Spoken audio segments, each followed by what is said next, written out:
tak ada langsung ke sekolah agama yang dibina di Pulau Pinang?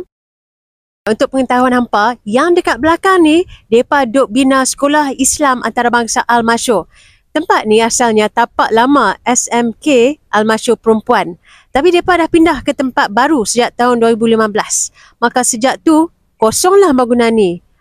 Tapi apapun, Alhamdulillah atas usaha Timbalan Ketua Menteri Pulau Pinang, Dr. Muhammad Abdul Hamid dan juga Majlis Agama Islam Negeri Pulau Pinang yang menyelesaikan isu pemilikan tanah ni dulu.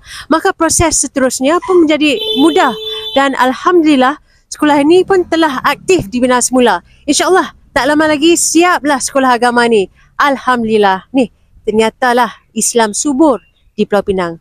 Share video ni geng dan hebahkan khabar gembira.